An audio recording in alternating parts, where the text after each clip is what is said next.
va faire quelque chose de très naturel dans le spirituel, mais c'est dans notre quotidien. On va faire des câlins. C'est comme ça que papa il nous amène ce matin dans l'amour, dans la paix, dans les câlins. Gary Shalom. Gary Shalom, fils de Dieu. Alléluia.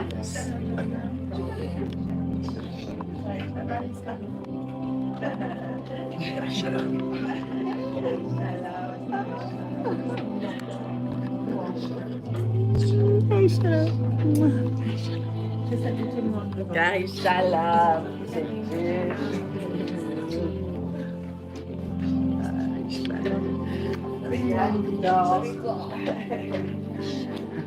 Bienvenue, avec toi, homme de Dieu. Amen. Fils de Dieu. Matulina, Gary Shalom. C'est dans les bras de papa.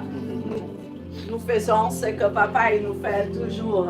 Des gros câlins. Amen. Amen. Amen, amen. On a bien commencé. Gary Shalom à tous. Gary Shalom à tous. Je salue nos leaders dans Christ dans toutes les nations. C'est un groupe, c'est une famille. C'est surtout des leaders qui nous enseignent, qui nous exhortent, qui nous accompagnent dans notre marche. Alléluia avec le Christ. Alors je salue l'apôtre Alain Léa, je salue Pasteur Marc, Pasteur Rosie qui sont présents avec nous ce midi. Je salue également l'ancienne Diana, pour ceux qui sont présents, la diaconesse Anne-Marie. Et comme nous sommes une équipe internationale, je salue aussi Pasteur Christelle et le prophète Yvan depuis le Cameroun. Alléluia. Amen. Je n'oublie pas de saluer nos fils, nos fils, nos fils, amen. Les fils et les filles de Dieu présents avec nous, l'équipe technique grâce à laquelle nous avons ces enregistrements et puis vous pouvez également nous suivre en direct, donc je les salue tous. Et je salue tous ceux qui nous suivent depuis les réseaux sociaux. Gary Shalom à tous. Amen. Amen. Alors, bienvenue dans ce nouveau mois, le mois de février. Nous rendons grâce au Père de nous avoir conduits tout au long du mois de janvier. Yes. Alléluia.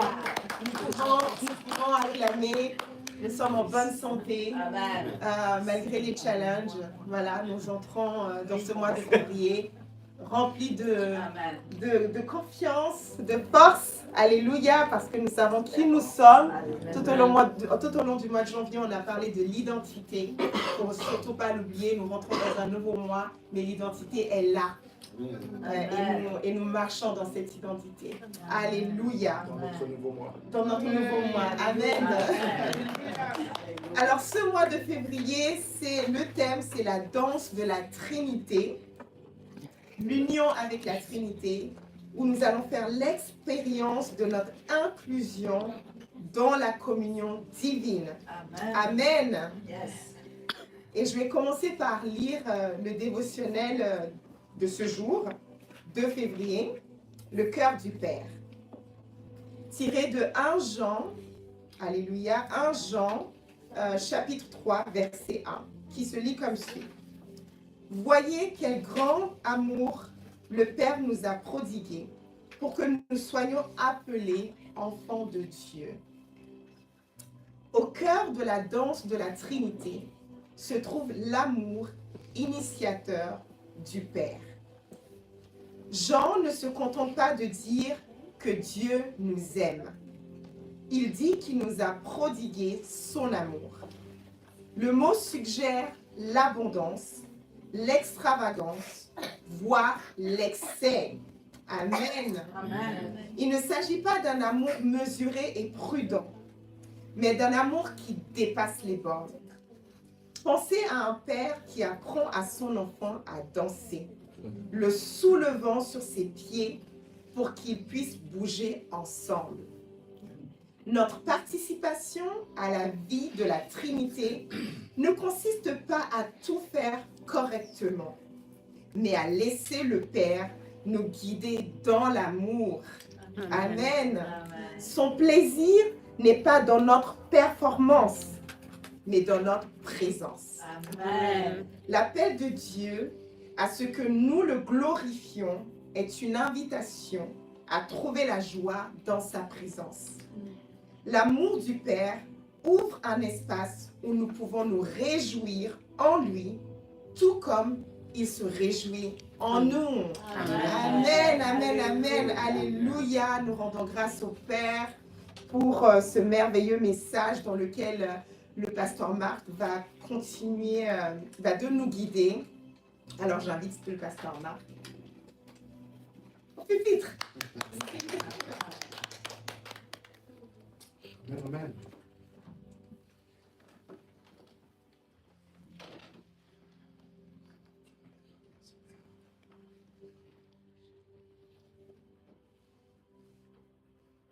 Un service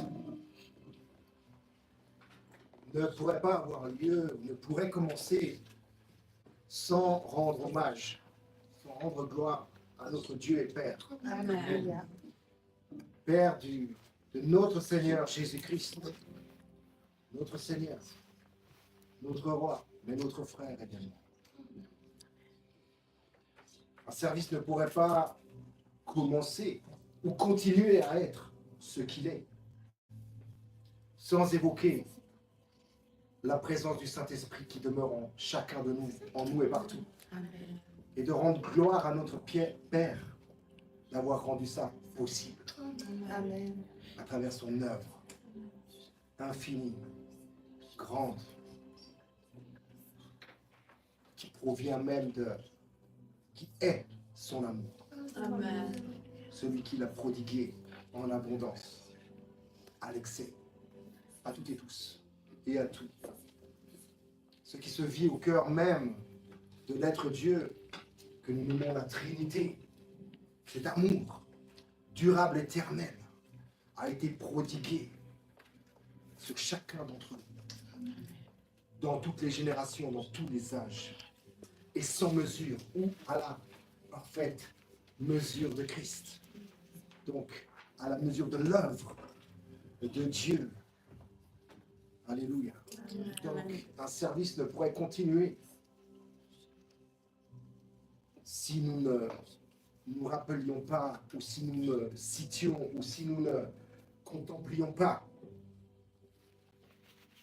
le lieu de notre destinée, le lieu de notre demeure, le lieu où nous tabernaclons ensemble dans le Fils avec le Père, dans l'Esprit. Donc je rends grâce à Dieu notre Père pour ces merveilles accomplies et toujours renouvelées. Amen. Amen. Donc je vous salue. Je suis très heureux d'être parmi vous. Aujourd'hui, santé, blessure. Très heureux d'être parmi vous. Ça faisait un moment que je ne me tenais plus ici, au pupitre, en face de vous, en face de vous, présent, en face de vous, sur les réseaux. Vraiment, je vous salue là où vous êtes, où que vous soyez localisés sur cette terre. Depuis le Christ en Christ, je vous salue. Et ce qui fait qu'on peut carrément se donner la main. Même vous qui êtes là-bas, au Cameroun, au Togo, ou je ne sais où, quelque part. On peut s'embrasser, on peut s'étreindre. Car nous sommes tous localisés là où nous sommes localisés en Christ. Amen. Et en Christ, par le Christ, dans le Christ, je vous salue. Au nom de Jésus. Amen. Amen. Je salue aussi notre Père spirituel, notre leader, celui qui nous conduit, l'apôtre Alain Léa, celui qui nous instruit, celui qui nous chérit, celui qui a reçu de la part de son Père, notre Père, entre guillemets, l'ordre d'établir ici une ambassade, Siam à Genève, où il a imparti certaines personnes au leadership, dont je fais partie, avec la pasteur ici présente également, mais avec les anciennes également, avec vous tous. Et j'en suis fier et très reconnaissant. Donc, Daddy, Apostle, bless you. Merci pour tout. Alléluia.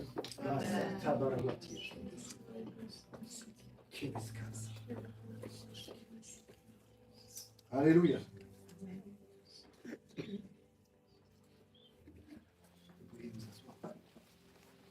Nous allons commencer.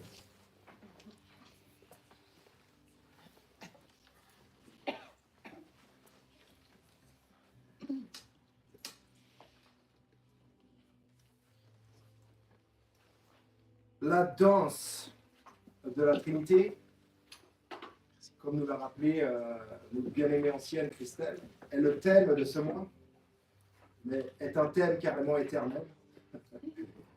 Est un thème qui a traversé les âges, qui a vécu tous les âges, qui a placé tous les âges, et qui sera toujours, dans tous les âges et dans tous les siècles, à sa gloire, à la gloire de notre Père, à la gloire du Fils, à la gloire du Saint-Esprit. La danse de la Trinité dans laquelle nous sommes invités, toutes et tous dans laquelle nous avons été invités, dans laquelle nous avons été placés, afin de découvrir, oui, notre identité, mais reflétée dans le cœur du Père. Amen. Amen. Donc, le dévotionnel d'aujourd'hui commence avec ce verset que je vais relire. Il est toujours bon de lire la parole de Dieu. Voyez quel grand amour, le Père nous a prodigué pour que nous soyons appelés enfants de Dieu. 1 Jean 3, verset 1. Voyez, déjà d'une part, vous êtes appelés, nous sommes appelés à travers cette injonction, ce verbe, à contempler quelque chose, à discerner quelque chose, qui est maintenant révélé à travers même ce que l'on peut lire dans la Bible, à ce niveau-là, 1 Jean 3, verset 1, si je ne parle que de ce verset. Et c'est de celui-là qu'il est question ce matin, cet après-midi, ce soir, aujourd'hui. Voyez. Alléluia. Voyez. Voyez seulement. Contemplez. Abandonnez-vous à ce que vous entrevoyez peut-être même seulement. Et quand je dis seulement, ce n'est pas une catégorie de personnes qui verraient et une autre qui verraient seulement un peu. Je vous assure que nous n'avons pas fini de découvrir et de voir et de contempler et de comprendre et de découvrir, vraiment découvrir, c'est le mot, de découvrir combien l'amour de Dieu est grand. Découvrir son œuvre qui fait que nous soyons appelés ses enfants. Que nous puissions l'entendre, que nous puissions le voir aujourd'hui, le contempler. Car nous savons que nous avons été créés avant même la fondation du monde, avant que tout n'existe, créés en Christ, en tant que chef-d'œuvre, prêt à être manifesté dans une génération, dans un temps, dans un âge. Voyez. Voyez. Quelque chose était monté au Togo lorsque on s'y tenait avec le prophète Yvan. Physiquement, vous étiez avec nous, nous étions ensemble. Mais quelque chose était monté lors de ma deuxième session, de la deuxième session. Enfin, de ma deuxième session, qui était la troisième session, on va dire. Ne voyez-vous pas? Ne voyez-vous pas? Je fais une œuvre nouvelle. Et c'est à travers le prophète Ésaïe, bien des siècles avant que l'œuvre soit, on pourrait dire, visible et accomplie. Ne voyez-vous pas? Et je pense que si Ésaïe était présent parmi nous, il continuerait à le dire, non pas qu'il qui se tiendrait sur un truc et qui ne bougerait pas, genre c'est rigide. Mais ne voyez-vous pas? Ce verbe ici, cette injonction, voyez, c'est ne voyez-vous pas? Ne voyez-vous pas? Ne voyez-vous pas ce grand amour? Quel grand amour le Père nous a prodigué afin que nous soyons appelés enfants de Dieu. Ne voyez-vous pas? Abandonne-toi à ce que tu vois. Même si c'est seulement un peu. Même si c'est très peu. Abandonne-toi. Et fais confiance. Abandonne-toi. Prodiguer. Prodiguer. Dans le dévotionnel, l'apôtre a mis un peu en exergue le verbe prodiguer, ce que définit le verbe prodiguer, et je veux y ajouter, ou appuyer encore, confirmer un peu plus ce que prodiguer est en train de définir par rapport à Dieu, par rapport à l'amour de Dieu. C'est donner généreusement. Donner généreusement. Donner en abondance. Avec exubérance.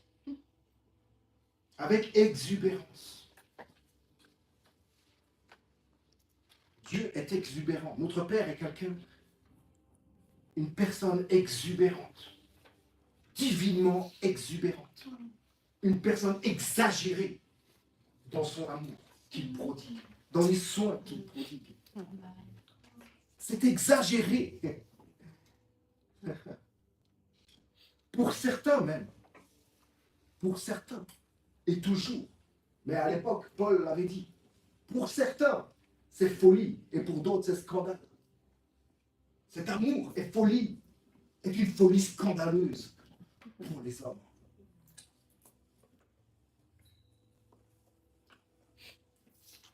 Quand Dieu donne, regardez, Psaume 23, nous connaissons. Mais les versets 6 et 5, 5 et 6,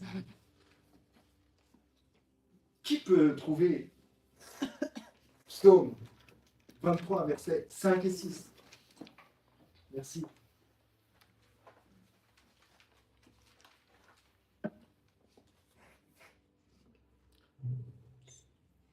Tu dresses une table devant moi, en face de mes adversaires. Tu verses de l'huile sur ma tête. Okay. Tu verses de l'huile sur ma tête. Et tu fais déborder ma coupe. Et tu fais déborder ma coupe.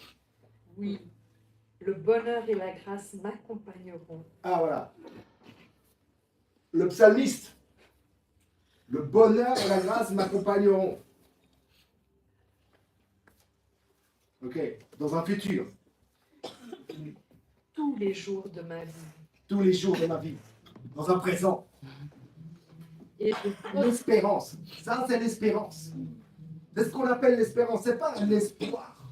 Ah, j'espère. Non. M'accompagneront. Ah, il a un espoir. Tous les jours de ma vie, ça devient l'espérance. Ça devient quelque chose de concret. Ok. Et je reviendrai dans la maison de l'Éternel. Et je reviendrai dans la maison de l'Éternel. Jusqu'à la fin de mes jours. Jusqu'à la fin de mes jours. À partir de quel jour?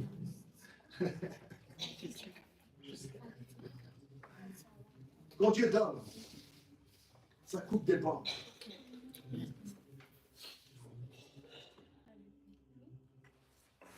Le psalmiste ici, David, est un roi bien prophétique quand même. Il est bien prophétique. Être prophétique, prophétiser, signifie quoi? De t'annoncer des jours meilleurs, ou t'annoncer des choses cachées, ou t'annoncer des choses nouvelles, non. C'est définir avec le langage ce que Dieu dit.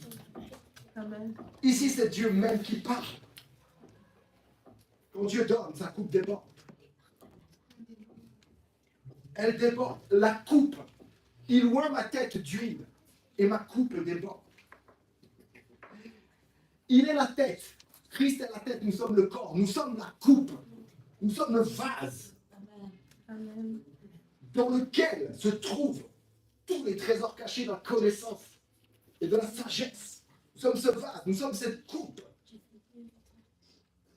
Et celui qui est, et qui est la tête, mais qui est le corps, et dans son corps, en nous déborde de bonheur, d'excellence, d'exubérance, de joie, d'amour. Quand Dieu donne, notre coupe déborde. Et c'est tous les jours de ma vie, jusqu'à l'éternité. Quel grand amour le Père nous a prodigué. C'est une question. Maintenant, je viens avec le verset, mais avec une question. À quel est donc ce grand amour dont le Père nous a prodigué, afin que nous puissions répondre positivement à l'appel, à l'invitation d'entrer dans la danse, dans la communion éternelle et fraternelle, dans l'Esprit, à partir du Fils avec le Père. Rappelez-vous, le Père et moi, nous sommes un. Alors, de quel amour s'agit-il? Que nous a-t-il prodigué? Que nous n'aurions peut-être même pas reçu. Non, nous avons tout reçu. Amen. Et tout reçu avec lui. Quand Dieu donne. Jésus-Christ est le premier, n'est-ce pas, à ressusciter d'entre la mort. Est le premier ressuscité d'entre les morts. Il est le premier, n'est-ce pas? Le premier-né. Le premier-né d'entre les morts. Ce qui signifie qu'il a vécu d'abord. C'est logique. Sa résurrection prouve qu'il a réellement été crucifié. Et qu'il est mort pour nos péchés. Mais pour le faire, il fallait qu'il vive. Il fallait qu'il entre dans ce monde. Alléluia. Voyez quel grand amour le Père nous a prodigué pour que nous puissions découvrir son cœur, être face à face avec lui, à partir de son cœur, son Fils, dans l'Esprit, dans la communion éternelle.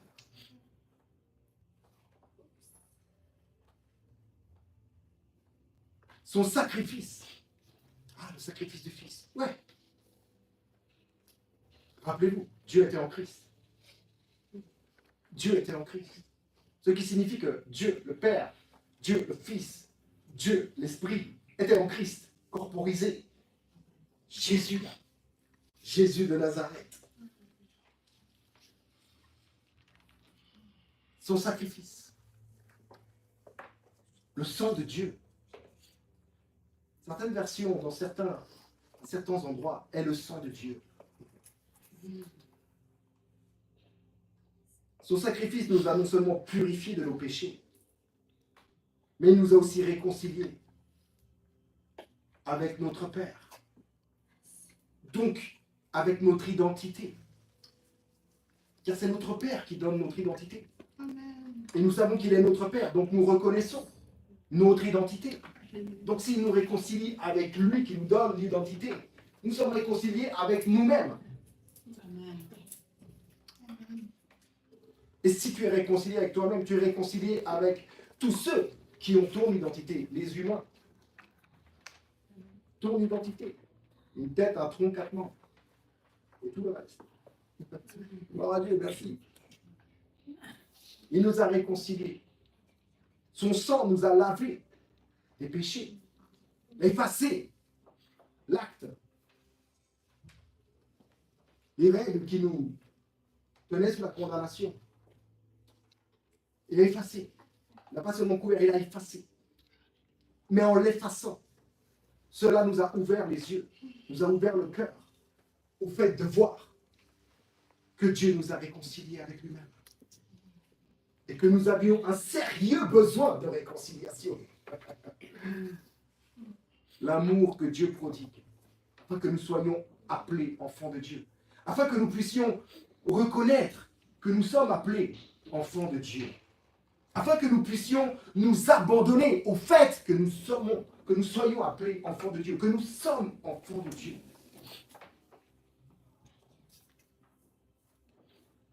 L'œuvre exubérante, à l'excès, accomplie de Dieu, à travers le sacrifice de son Fils, dans lequel il s'est donné avec, il est venu avec, nous avons vu.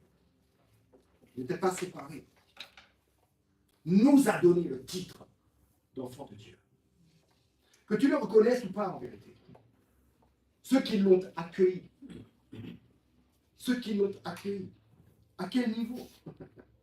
À quel niveau? Des pensées.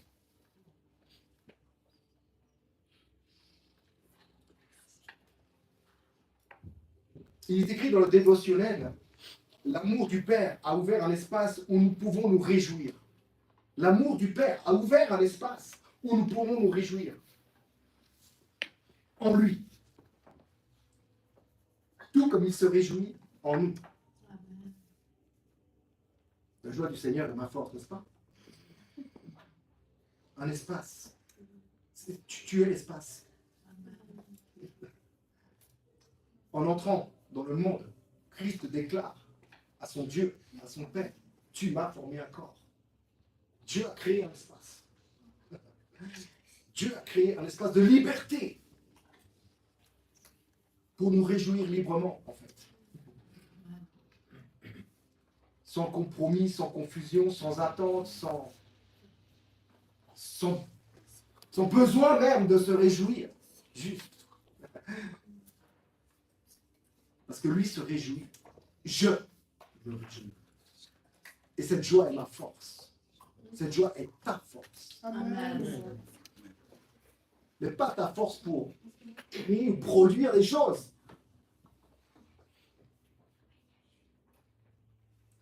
Peut-être juste pour te tenir les yeux de ton cœur ouverts. Voyez. Voyez. Quel grand amour Dieu nous a prodigué. Cette force-là est le fait de pouvoir voir, contempler cet espace de liberté, lequel Dieu nous a octroyé, lequel Dieu a créé, lequel Dieu a fait, dans lequel Dieu est entré lui-même. Cet espace est lui-même. Alléluia. Amen. Nous savons que notre Père, notre Dieu, à travers la résurrection du Fils unique, nous a fait naître de nouveau. Nous a fait naître de nouveau. Nous a fait naître de nouveau. Et nous a transportés dans le nouveau monde, dans son royaume de lumière. Par sa mort, il a éteint l'ancien monde. Il a détruit l'ancien monde. Il a effacé l'ancien monde. Il a rendu obsolète l'ancien monde. Donc, c'est la fin de l'ancien monde. Ou la fin de la loi, n'est-ce pas? Qui présidait dans l'ancien monde. Et en ressuscitant. Et voici l'œuvre nouvelle. Ne voyez-vous pas? Le monde est nouveau. Le nouvel homme est là. L'homme vivant est là. Nous représentons toutes et tous, dans lequel nous sommes inclus toutes et tous, dans lequel nous pouvons maintenant contempler l'amour de Dieu prodigué sur chacun d'entre nous, alors qu'il nous appelle enfants de Dieu. Dans cet espace de liberté qu'il a ouvert, qu'il a créé, cet espace, dans l'espace. Tout est accompli. Nous aimons à nous rappeler ce cri, cette déclaration, ce fait établi à la croix comme dernière parole, comme du Christ en croix. Tout est accompli. Ou alors, c'est fait. Ça revient au même. Parce que tout est accompli. ce tout est accompli, signifie que l'ancien monde est passé maintenant. Et cet ancien monde ne sera plus la mort qui préside. Car quand il annonce tout est accompli, il l'annonce alors qu'il est vivant.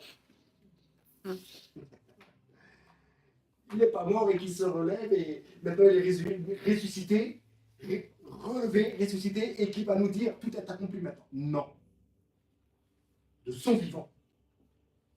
Celui qui vit et qui vit en toi et dans lequel tu vis a déclaré de son vivant tout est accompli. Amen. Sur la mort de son vivant, il a déclaré tout est accompli. Mort, tu n'es plus. Oh, mort, où est ton aiguillon? Où est ton aiguillon? Question rhétorique. C'est fait. N'a plus. Alléluia. C'est-à-dire, tout est accompli, encore une fois, signifie que l'ancien monde n'est plus. Même si tes pensées, avant que toi-même participes à la naissance nouvelle, lorsque tu as cru, lorsque tu t'es abandonné, même si tes pensées avant cet instant-là te poursuivent encore, sont encore là, voulant te rappeler à quelque chose, je te dis que l'ancien monde n'est plus. L'ancien monde n'est plus. Amen. Mais Dieu ne crée pas des robots sans mémoire. Dans le nouveau monde où tu es toi complet, avec tout ce qui tu étais, tout ce que tu es et tout ce que tu seras. Amen. Et tu découvres ce que tu es et ce que tu seras alors. Avec tout ce qui peut peut-être te tirer en arrière, traîner comme des boulets, ces anciennes pensées. Mais je te dis que malgré ces pensées qui t'amènent à croire, à voir autre chose de ce qui est réellement le nouveau monde dans lequel tu es inclus, dans lequel tu te tiens et dans lequel il se tient en tant que la tête du nouveau monde. Donc tu es en lui le corps.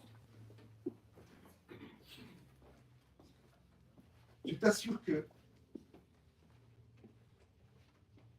tes pensées, même si elles te tirent en arrière, n'ont plus lieu d'être à ce niveau. Abandonne-toi.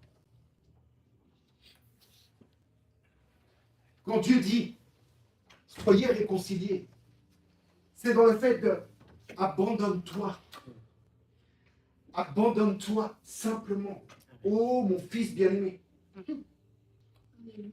à qui je suis, à qui tu es, à qui nous sommes. Abandonne-toi simplement à l'attente éternelle, à ce mouvement perpétuel et permanent de mon amour prodigué sur toi, mon fils bien-aimé, dans le fils bien-aimé. Viens réciproquer. Viens t'entrelacer. Et le fait de venir, ce n'est pas tellement de faire quelques pas en avant ou quelques pas en arrière. C'est juste de se tourner vers ce qui est nommé être la réalité. Voyez. Ne vois-tu pas? Amen. Amen. Le royaume des ténèbres n'est plus. Le royaume des ténèbres, ce qu'on parle, le royaume des ténèbres, c'est l'ancien monde. C'est l'ancien monde qui est annoncé obsolète lorsque Christ en croix déclare tout est accompli. C'est terminé. Tu es un enfant de lumière. Amen. Si tu crois. Si tu crois. Je te dis que, oui, dans ta Bible, c'est écrit pour ceux qui croient. Mais la condition, s'il y en a une, c'est si tu crois.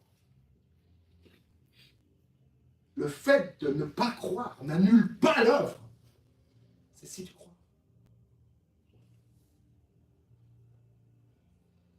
La danse de la Trinité. Un terme particulier, n'est-ce pas? C'est particulier. Oui, c'est dans le dévotionnel, c'est le thème du mois.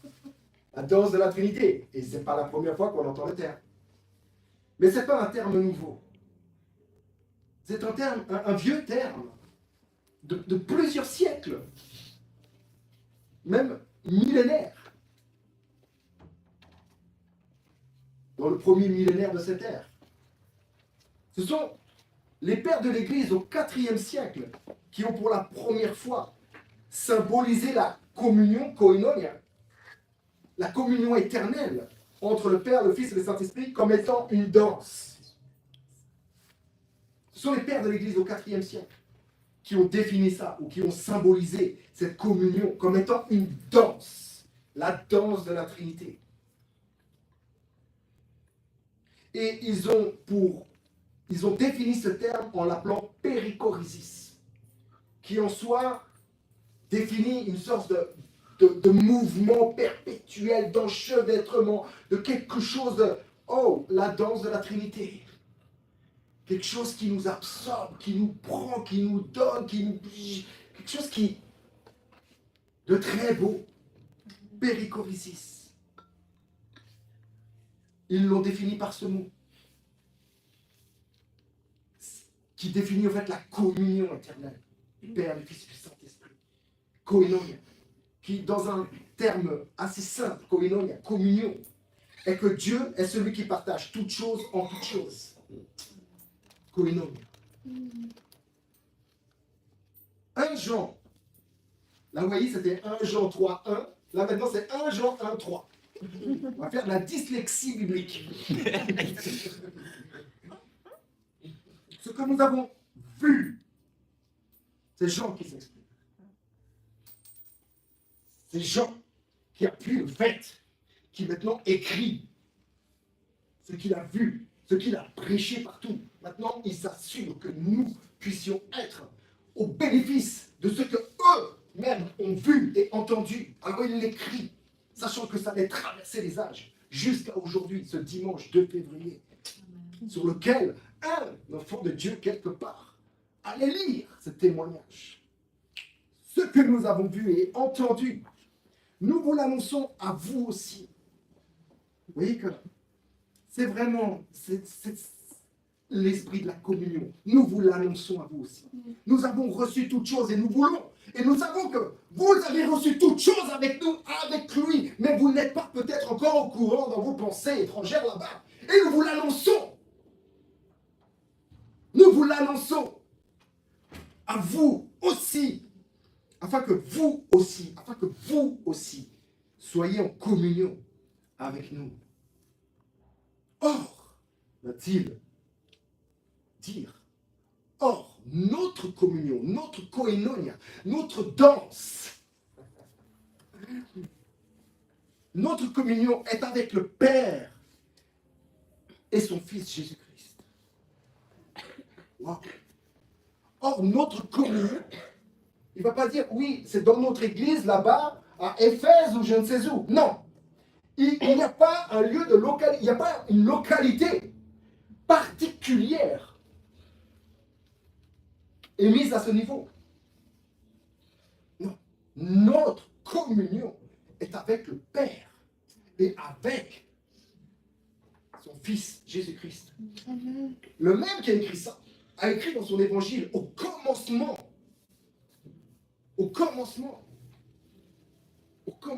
il y avait la parole, n'est-ce pas? La parole était Dieu. Et la parole était avec Dieu.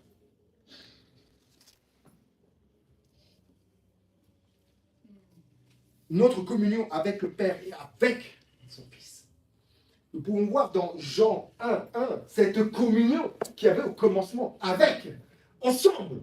Et maintenant, ce qu'il veut que nous sachions, toutes et tous, c'est que nous avons part à une telle communion, à une telle danse. Et que cela ne s'agit pas de nos performances ou de nos efforts ou de quoi que ce soit, d'un oui ou d'un non. L'équation, je vous assure, est irrésolvable pour l'homme charnel.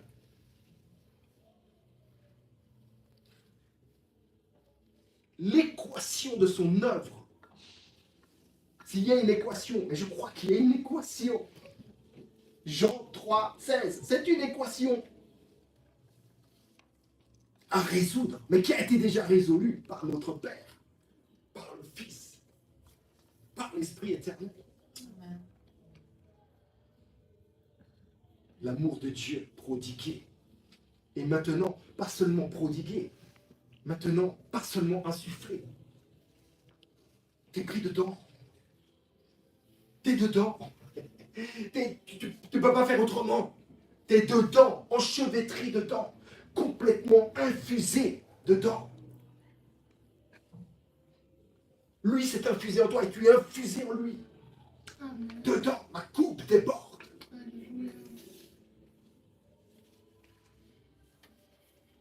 Périchorésis, la danse de la Trinité, exprime l'unité et l'harmonie entre le Père, le Fils et le Saint-Esprit.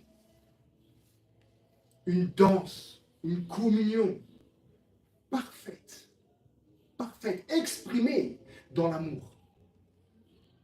Par l'amour, pour l'amour. À cause de nous. Où chaque personne de la Trinité divine demeure en l'autre. Où chaque personne de la Trinité divine demeure en l'autre. Et se donne totalement à l'autre. Sans confusion ni séparation.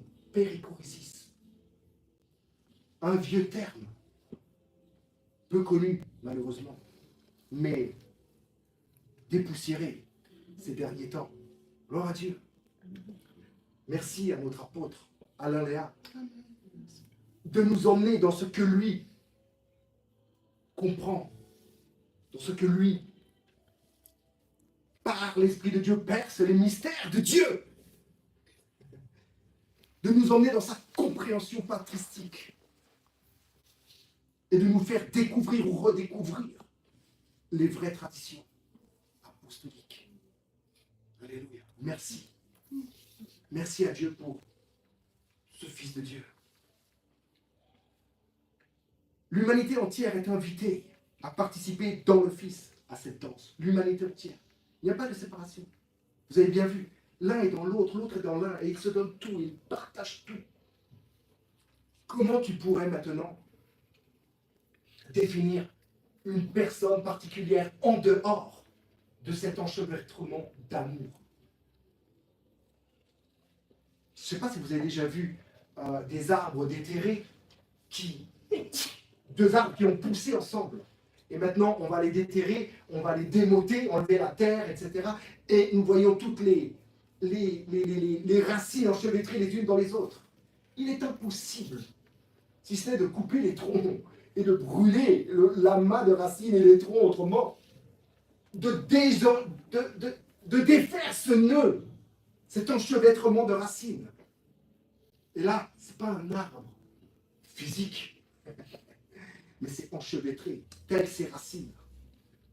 Mais dans un enchevêtrement pas chaotique, mais harmonieux et défini par l'amour de Dieu. Et toutes et tous sont inclus dedans, dans la danse éternelle de la Trinité. Alléluia. C'est un mouvement perpétuel. Et c'est une invitation. Et cette invitation, tu te dis, la danse, il va falloir faire des trucs, il va falloir apprendre, il va falloir... Ouais. Peut-être dans ton esprit, tu as le programme télévisé Danse avec les stars. Et c'est intéressant. Ce sont des stars de cinéma, de quelque part, sportives, ou des gens très connus, des célébrités, qui vont sur un plateau et qui sont enseignés par d'autres stars de la danse, des professionnels, de grands danseurs, et qui vont danser avec. C'est intéressant de voir ces mecs qui... Il y avait un jour David Douillet, champion de judo. Attends, le gars, pour danser. Le gars, il faisait de la valse. Tu dis, non, le gars, c'est une armoire à glace. À la fin, il arrivait, il essayait de danser au début la valse. Impossible. Alors oui, c'est vrai que dans ce programme, les gars, ils suent. Les gars, ils désespèrent. Mais à la fin, le résultat est bon. Tu vois David Douillet, pas si douillet que ça, mais qui danse la valse, ou qui danse le tango, qui danse quelque chose. Moi, je ne suis pas professionnel. Hein. Enfin, je ne suis pas... la danse, voilà. Je connais pas bien. Bon, c'est pareil, je dansais au Togo et tout. Mais voilà, ça dépend des jours. Je suis loin de mes bases là-bas. Je me lâche. Mais les efforts qu'ils doivent faire Et pour finir, ils arrivent à faire quelque chose. Mais si tu définis la danse de la Trinité comme danse avec les stars, tu vas devoir faire beaucoup d'efforts en fait. Le dévotionnel, il nous dit quoi? C'est comme un père qui prend son enfant sur les pieds là. Est-ce que l'enfant fait un effort? Absolument pas. Mais vraiment, tu fais aucun effort. Tu fais aucun effort pour te maintenir parce que ton père te tient par les mains. Et tu fais aucun effort pour lever tes jambes parce qu'elle se lève toute seule. Et il t'emmène dans son rythme. Au rythme de son amour de papa pour toi, au rythme de son cœur. C'est pas comme danser avec les stars, mais moi je t'annonce une chose. Que toi tu danses avec l'étoile brillante du matin. Amen. Dedans même. Et ça c'est tout un programme. Et c'est pas juste télévisé. Ça va pas juste passer. Et t'as rien à gagner parce que t'as déjà tout reçu. Alors, moi je sais pas danser. Ah, je suis très bon, ça dépend. Mais chacun et chacune a le mouvement du périchorésis pour lui-même. Je ne sais pas si tu comprends. A le périchorésis pour lui-même. C'est collectif, mais c'est individuel aussi. Passe. Et tu as le périchorésis, tu as le mouvement perpétuel pour toi particulièrement. Dans ce que toi, dans ce que Dieu considère de toi, de pouvoir te bouger dans le ciel. Et il n'y a aucune honte à te bouger comme un autre. Que ce ne soit pas pareil, que ce ne soit pas carré et tous dans le même costard. Dieu n'est pas là pour nous tailler des costards dans lesquels entrer. Nous sommes une sagesse de Dieu. Et toutes sont diverses, très diversifiées. Nous avons le mouvement et l'être, tous. Mais nous ne faisons pas tous la même chose. N'est-ce pas? Amen.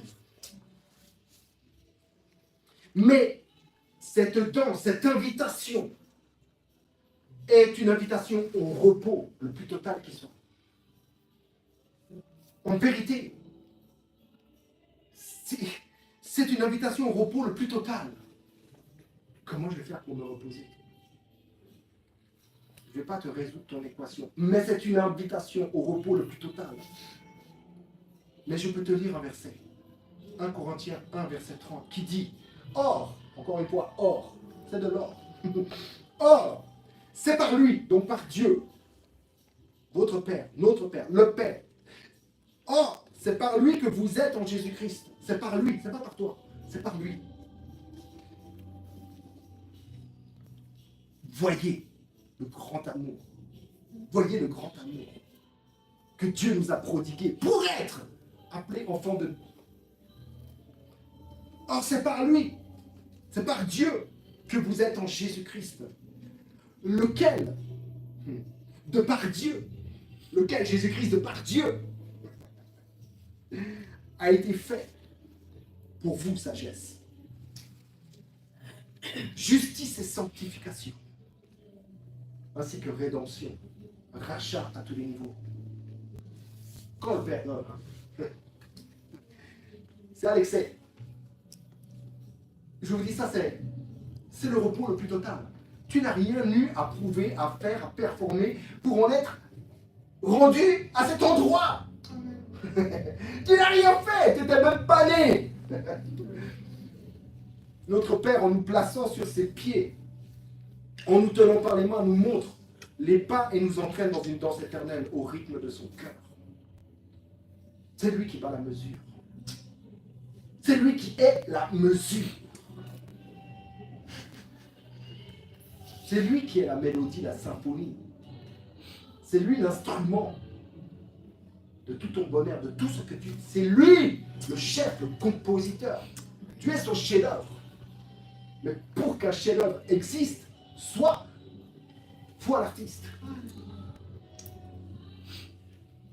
Et au cœur de la Trinité, au cœur de son cœur même, cœur du Père. Ferme les yeux. Ferme les yeux. Des fois, on lit, c'est comme si Dieu annonçait par nous, soyez réconciliés. Je vous en supplie, soyez réconciliés. Et là, c'est comme si Dieu annonce aujourd'hui, abandonne-toi au repos, mon enfant.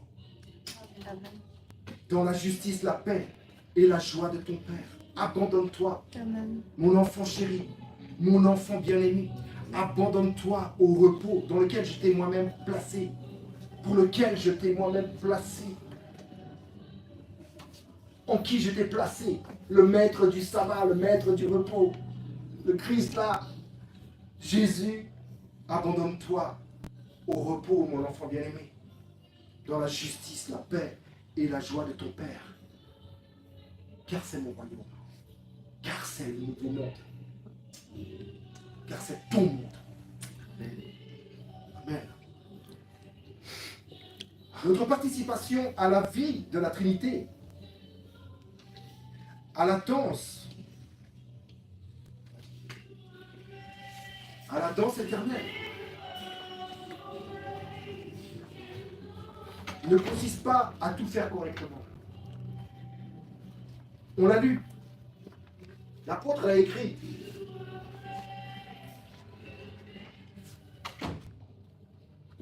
Vous qui êtes sur les réseaux, dans la petite boîte là, chez vous, vraiment, je vous invite, je vous convie à acheter ce livre qui se trouve sur Amazon. Un dévotionnel, 365 jours, qui peut être utilisé année après année, car il n'y a pas de jour, vendredi, lundi, machin. Il n'y a que des dates, donc ça va, c'est bien. Et tu n'as pas fini d'aller découvrir tellement de choses. Mais je vous invite vraiment à vous rendre sur Amazon pour avoir ce dévotionnel. Ce n'est pas pour nous enrichir, c'est pour t'enrichir. Amen. Notre participation à la vie de la Trinité, à la danse éternelle, ne consiste pas à tout faire correctement. Ça se saurait. Je vous assure que ça se saurait. Mais à laisser le Père nous guider dans l'amour. C'est ce qui est écrit, n'est-ce pas? C'est comme ça qu'il l'a écrit. Je l'ai juste, voilà. Ne consiste pas à faire tout correctement, mais à nous laisser guider, à nous abandonner à son amour. Écoute, quand tu es sur la place du mort, comme on dit, en voiture, tu es obligé de t'abandonner au conducteur. Mon épouse, la pasteur, sait ce que c'est. C'est le prix de cet abandon. Connaît le prix de cet abandon. Elle s'y est habituée. Amen. Mais c'est un peu ça. En fait, tu peux rien faire. Tu es à la place du mort. Là, tu n'es peut-être pas à la place du mort, tu es à la place du vivant. Amen. Et celui qui te conduit est le vivant. Amen. Est l'existant. Alléluia. Celui qui s'est présenté à Moïse, je suis l'existant. C'est lui qui est aux commandes. Et tu peux avoir peur parce qu'il va dans des lieux que tu ne connais pas, les conducteurs. Ah, mais tu vas où, papa? Mais en fait, tu ne vas pas ouvrir à 120 à l'heure et sauter. Non, non. Donc tu t'abandonnes. Tu fais confiance, tu serres les dents des fois. Oh. Surtout quand c'est Pasteur Marc qui conduit. Là, c'est notre Père.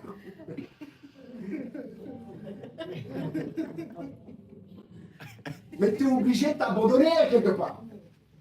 Tu ne vas pas commencer à chicoter avec le volant. Ou avec les pédales de frein, d'accélération, de tout, quoi. Ah, tu te laisses faire. Ta foi au conducteur qui te conduit. C'est ça la foi. C'est ça l'abandon. Tu n'as pas le choix, en fait. Moi, je te dis, tu n'as pas le choix. Oui, tu as le choix de ne pas t'abandonner. Mais dans ton abandon, tu n'as aucun choix. Parce que c'est là où tu en es. C'est là, c'est sur la place où tu es. C'est la place de l'abandon. C'est le repos le plus total. Donc si on a la peine un peu à conceptualiser le monde dans lequel nous sommes, le repos de ce monde dans lequel nous sommes. Parce que c'est vrai que tu dis, tu es en Christ, je suis en Christ, Christ est en moi, etc., mais je suis quand même fatigué. Hein? Je vois,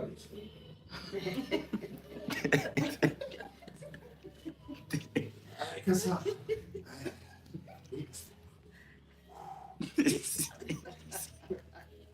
C'est toi qui vous parle. Je sais ça.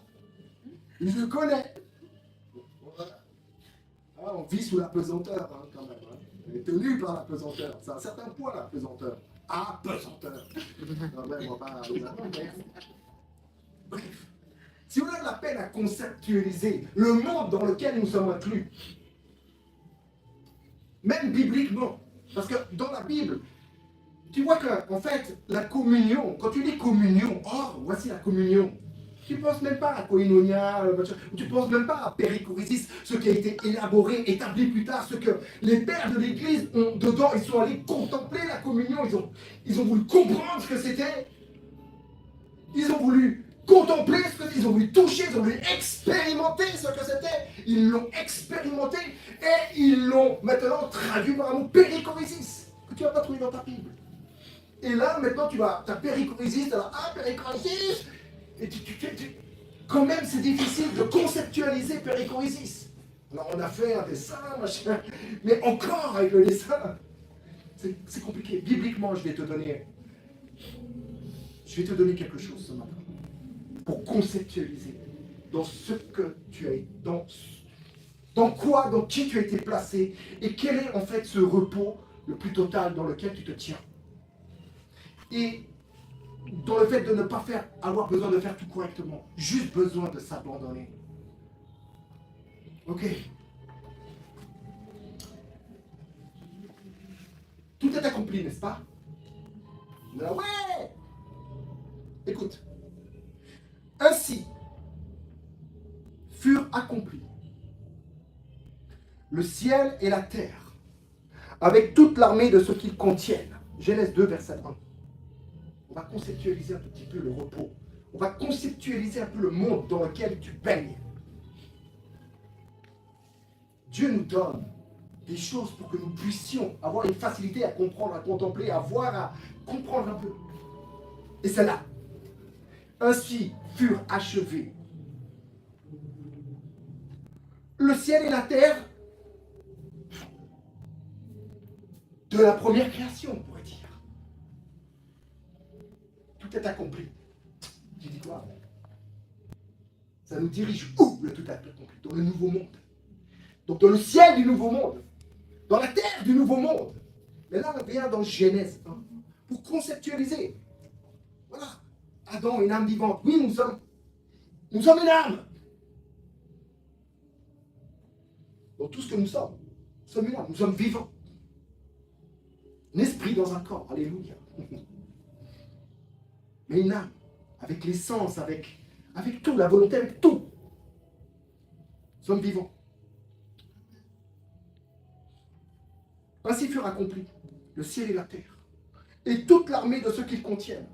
Donc, tout ce que devait contenir la création, tout ce que devait être la création, c'était fait. Il ne manquait rien, je te dis, il ne manquait rien. Il ne manquait rien. Pourquoi? Qu'est-ce qui le déclare? Que le 7e jour, il se reposait. Rappelle-toi, Jésus sur la croix, c'est le 6e jour. Et ils doivent se dépêcher parce que le sabbat arrive le 7e jour. Et il est enterré là-bas. Cessation d'activité, c'est fini. Il n'y a plus rien à faire. C'est accompli, c'est fini. Amen. Je me repose maintenant. Amen. Le 7e jour, Dieu acheva l'œuvre qu'il avait faite. Et Shabbat, c'est ça, toute activité. Le 7e jour, il se reposa de toute l'œuvre qu'il avait faite, qu'il avait accomplie. Le Shabbat, c'est une cessation d'activité, non pas parce que tu n'as plus les moyens de la continuer, parce qu'il n'y a plus rien à faire, parce que c'est fait. Parce que qu'est-ce que tu pourrais ajouter encore à la perfection totale, à la plénitude du grand amour qu'il a prodigué à Adam et à tous ceux qui allaient être et naître ici. Il n'y avait rien à ajouter, je te dis. C'était fait. Alléluia. Amen. Et dans l'œuvre il s'était reposé de l'œuvre qu'il avait fait. L'œuvre qu'il avait fait. La danse de la Trinité, tu la retrouves ici. Hein? Parce que le mot ici, fait, il est 2 fois dans ce 2e verset de Genèse 2. C'est Asa. Asa. Asa. C'est le fait d'accomplir, d'achever, d'avoir réalisé quelque chose et que c'est fini, mais pas seulement. Le mot hasard indique une chose nouvelle pour toi. Tout ce que Dieu a créé, tout ce qu'il a fait, il l'offre en héritage à Adam. C'est quelque chose qui donne. C'est fait et tu donnes. C'est fait et tu le donnes maintenant. Tu ne te le gardes pas pour toi. Tu le donnes. Tu le donnes à une autre partie. Ce qu'on appelle l'héritage. Pourquoi? Pourquoi il l'a donné à Adam? Pour qu'Adam travaille comme un mercenaire. Pour que Adam travaille comme un mercenaire. Rappelez-vous, l'enfant qui est parti loin là-bas. L'enfant de la Luc 15 là-bas, 11 et suivant, de la parabole du fils prodigue. Ah, je me rappelle, chez mon père, il y a des mercenaires. Et puis, il y a l'autre grand-fils, l'aîné, qui travaille comme un mercenaire. Perdu dans ses pensées. Lui qui est un fils, un Williams, croit devoir être comme les autres mercenaires que le père paye comme ça au mois, qui ne peuvent se servir dans le cheptel, qui ne peuvent se servir dans les vergers, qui sont juste là pour bosser. Et les deux se prennent pour des mercenaires. Et tu crois que Dieu, quand il se reposa, quand il cessa toute activité où rien n'était à faire de plus, tu crois qu'il a mis là-bas Adam, il l'a placé dans le jardin pour qu'il agisse, pour qu'il fasse, qu'il produise comme un mercenaire. Il l'a posé tel un fils, un huios théos. Comme toi, tu es placé comme un fils, en lui comme un huios théos. Alléluia. Adam n'avait pas à travailler comme un esclave. Il l'est devenu à cause de ses pensées originales. Pas tellement originales, mais originales. Je vous dis, il l'a donné. Genèse 2,15 nous dit que Dieu plaça Adam dans le jardin, n'est-ce pas? Dieu plaça Adam. Il plaça Adam dans le jardin. Il le plaça, n'est-ce pas? Placé, Yanak. Yanak, de l'hébreu. C'est édifiant. Yanak signifie se reposer paisiblement ou encore s'abandonner au repos. Dieu le plaça, Yanak. Il le plaça dans un repos total, le plus total, dans lequel il devait lui-même s'abandonner à ce repos le plus total et le plus tranquille qui soit. Souvent, nous croyons que l'autorité d'Adam était dans le fait de dominer, de produire, de générer, n'est-ce pas? Ah oui, non. L'autorité d'Adam, nous avons vu ça. L'autorité est en lien total avec l'identité. Et l'identité d'Adam est fils, n'est pas esclave ni mercenaire. Et un fils est dans le repos de son père, toujours. Et cette danse dans laquelle nous sommes invités à partager tout ce qui est au Père, tout ce qui est au Fils, dans le Père, dans l'Esprit, tout ça, c'est un repos. Même s'il y a du mouvement, c'est le repos. Tu n'as rien à faire là-bas pour recevoir ce qui est en train d'être administré par le Saint-Esprit dans cette Trinité, dans cette danse de Trinité. Tu es un fils et tu es placé dans ce repos. Maintenant, ok, tu vas dire, pasteur, tu t'agites là au bureau, là au pupitre. C'est mon repos. C'est mon repos. C'est mon repos. Ok, c'est le choix de Dieu, mais je réciproque avec. Tu dis, oui, amen. La maman, là, Marie, non pas de Magdala, la mère, Théotokos, la mère de Dieu, la femme choisie pour que Dieu entre au travers du processus qui s'était lui-même établi, qu'il avait lui-même établi pour que les hommes et les femmes entrent dans ce monde lui-même qui s'y soumet, à travers la Théotokos. Tu crois que c'était simple? Mais regarde l'histoire un tout petit peu. Elle a dû fuir tout le temps avec Joseph. Mais c'était son repos. Qu'est-ce qu'elle a dit? Oui, amen. Elle a dit à Gabriel, ainsi soit-il. Amen. Elle a dit amen. Elle a signé le repos de Dieu. La Vierge sera enceinte. Le Saint-Esprit te couvrira de son ombre.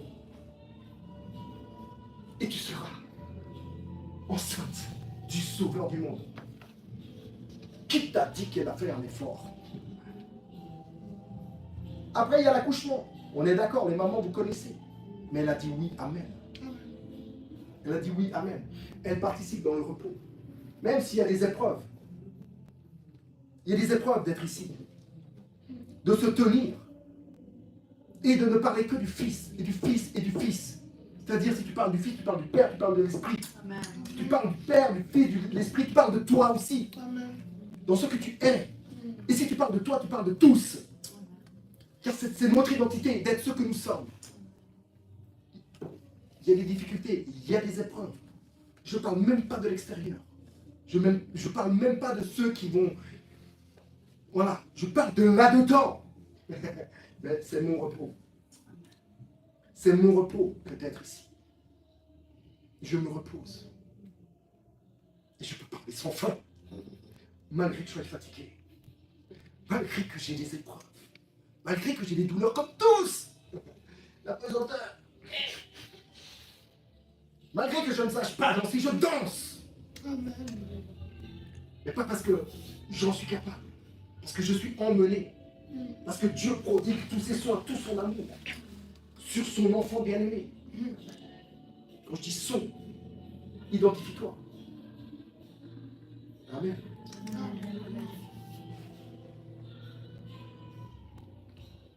L'intention de Dieu en plaçant Adam dans le jardin, l'intention de Dieu en te plaçant dans son Fils, nous avons vu 1 Corinthiens 1, verset 30, n'est-ce pas?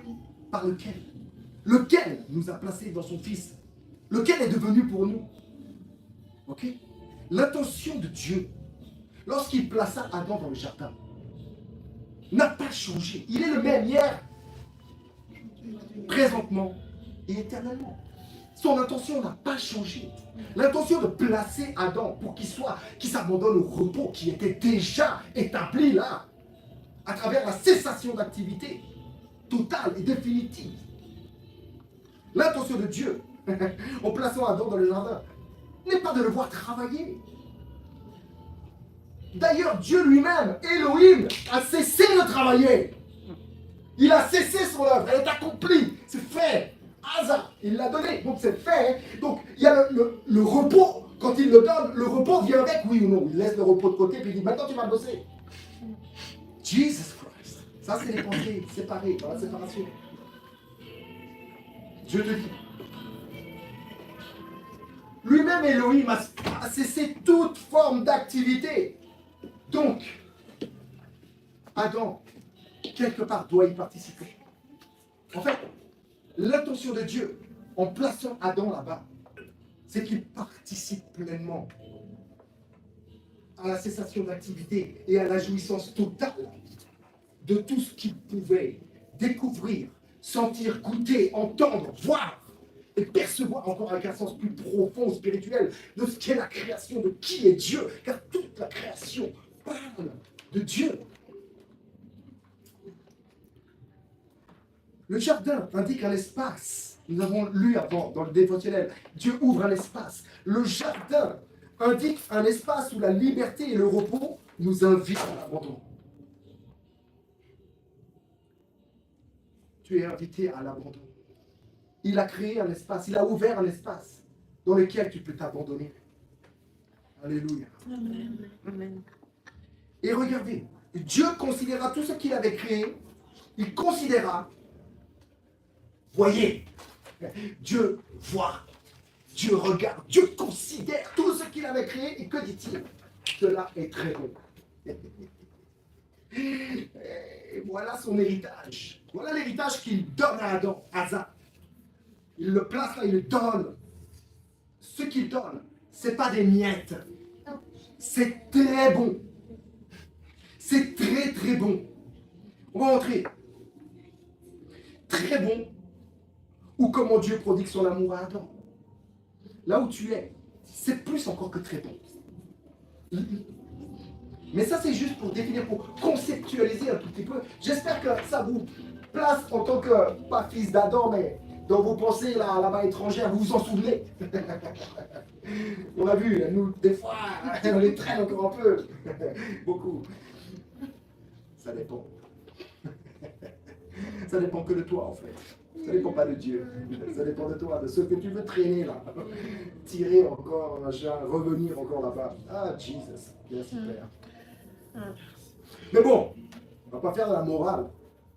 Mais, très bon là.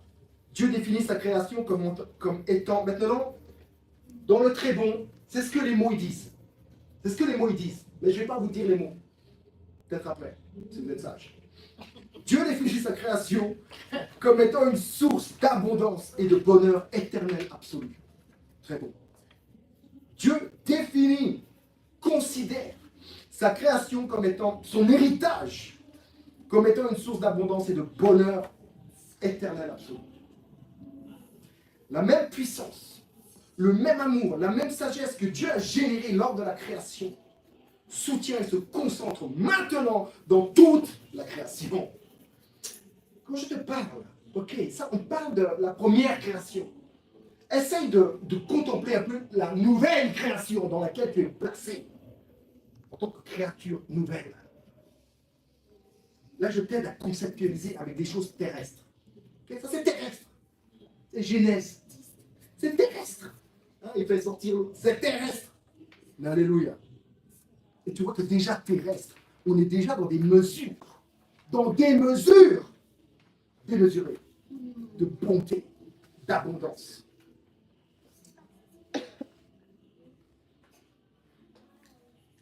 Il n'y a rien. Ou plutôt, il n'y a ni frein, ni fin à la bonté de Dieu. Amen. Dans tout ce qu'il crée, dans tout ce qu'il est, dans tout ce qu'il fait, il n'y a pas de... Il a cessé l'activité. Ça veut dire qu'il n'a pas mis un frein sur sa bonté. Encore, il l'a donné. Et il ne s'est pas dit, bon, ben, comment je te donne les miens. Il n'y a point de frein, ni de fin à la bonté de Dieu. Amen. Alléluia. Notre dévotionnel écrit ici, son plaisir n'est pas dans notre performance, mais dans notre présence. Avant, ce n'était pas dans nos performances, on n'était pas obligé de faire tout correctement. Il n'était même pas obligé de faire, en fait. Tout était là. Il devait un peu gérer, administrer. En fait, il devait se faire plaisir, en fait. Il a donné le nom à tous les animaux. Il s'est fait plaisir. Vas-y, c'est à toi. Nomme ça comme tu veux. Non, mais Jesus Christ. Nous, on est là, on se fait des règles. Maintenant, je suis en Christ, ça va être ça. Oui, non, tu commences à te clarifier la vie, là. C'est pas clair. C'est pas du charisme. Non. C'est très anguleux. Tu te mets des règles, des machins. Oui, non, c'est être chrétien, c'est ça. Ah ouais, être Adam, c'était faire ce que tu voulais, en fait. C'était faire... Tu peux donner le nom... j'ai créé les animaux. Ok, il les a créés. Donne le nom que tu veux. Donne le nom que tu veux. J'ai créé toutes les herbes, j'ai tout créé. Tu manges ce que tu veux. Sauf, va pas devant un miroir brisé déjà à l'avance. Va pas dans va pas rentrer trop là-dedans. Mais dans tout cela, c'est pas la performance. Parce que Adam n'avait rien à faire pour provoquer la présence de Dieu dans le jardin, n'est-ce pas? Est-ce que c'était Adam qui provoquait ça? Peut-être tu as pensé, parce qu'un jour dans Genèse 3, tu as vu qu'il a, j'allais dire un gros mot, il a mal fait, et maintenant ça provoque le fait que Elohim se pointe. Il le cherche. Parce qu'il s'est un peu perdu. Il était perdu où en fait? Il est derrière un arbre là-bas en train de flipper. Bref. Non, Adam n'avait rien à faire pour provoquer la présence de Dieu. Tu n'as rien à faire pour provoquer la présence de Dieu. Amen. Tu es en lui. Amen. Lui, déjà dans le jardin, n'avait rien à faire pour. N'est-ce pas? Extérieurement, on pourrait dire. Pas dans une séparation, parce que le péché n'était pas encore là. Mais dans le jardin, il n'avait rien à faire pour provoquer. Maintenant, le jardin, il est en toi. Tu es même ce jardin. Tu n'as rien à faire pour provoquer la présence de Dieu. Que tu la sentes, que tu ne la sentes pas. Que ça se manifeste, ça ne se manifeste pas. Hey, calme-toi, sois dans le repos. Abandonne-toi au fait de ce que Dieu prodigue ses soins. Amen. Son amour. Amen. Ok? Donc, il n'avait rien à faire. Et Dieu lui-même le parcourait tous les jours pour venir à sa rencontre. Quand c'est qu'il le parcourait? Quand c'est? C'était quand? Tous les jours. Ouais. Qu'est-ce qu'elle dit la Bible? Les deux anciennes, on va s'entretenir. Vers le soir.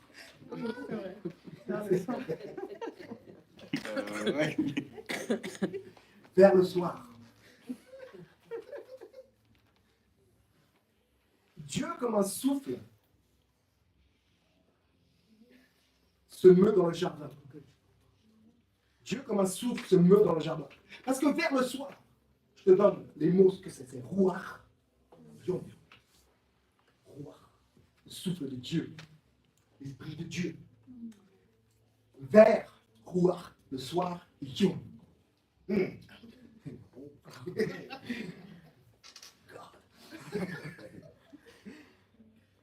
Dieu, dans un souffle, se meut dans le jardin. Et ça symbolise sa présence divine. Roi éternel. Le souffle éternel de Dieu.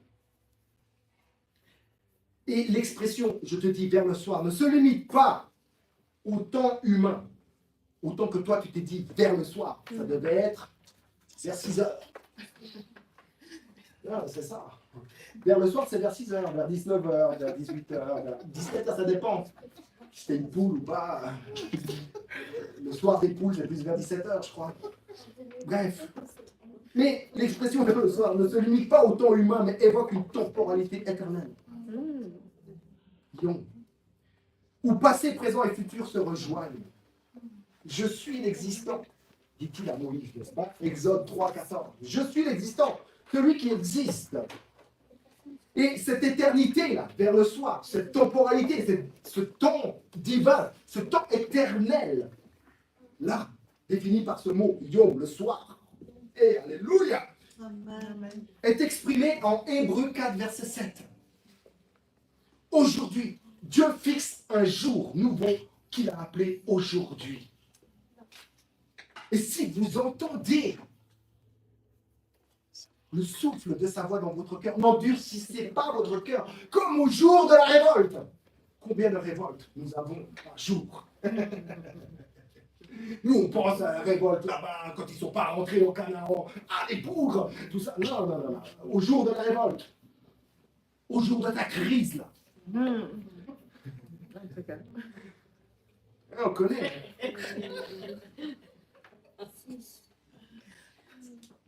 Et ce jour aujourd'hui est un appel constant à écouter sa voix.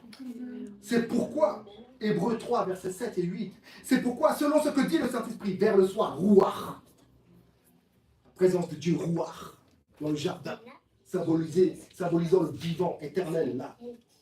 C'est pourquoi, selon ce que dit le Ruach, ce que dit le Saint-Esprit, le souffle, aujourd'hui, si vous entendez sa voix, n'endurcissez pas vos cœurs. Pourquoi? Parce que Christ est toujours le même. Il n'a pas changé d'opinion sur nous. Il n'a pas dansé, il n'a pas changé les pas de sa danse maintenant. Il t'a invité à un rock'n'roll. Il ne va pas t'emmener dans une valse. Ou peut-être il va te l'annoncer, tiens, on va faire la valse. Mais il n'a pas changé. Il n'est pas là pour te mettre mal, te déstabiliser.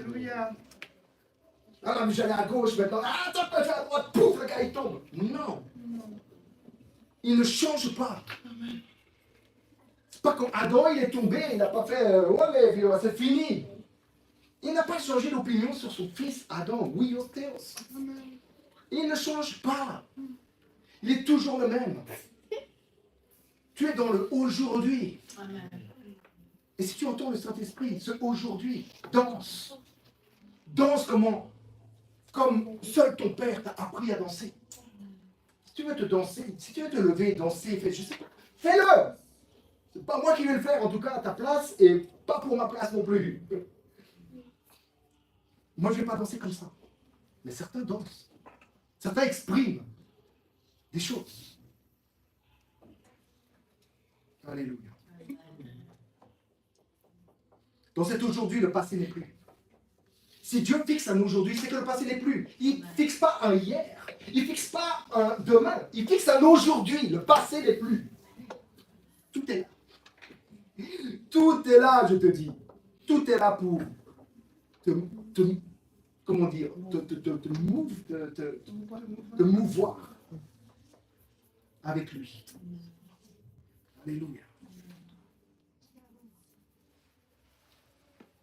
Toutes choses sont devenues nouvelles. Christ est ce jardin dans lequel Dieu t'a placé. Et l'arbre de vie là-bas est le miroir où tu peux te mirer. Je suis l'existant. Et l'essence et la source de tout ce qui existe. Quand il le dit, c'est ce qu'il exprime.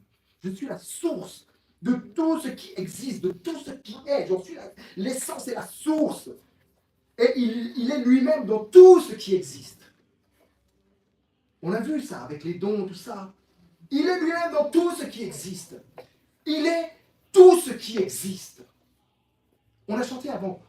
Tu es tout pour moi. Parce qu'il est tout ce qui existe.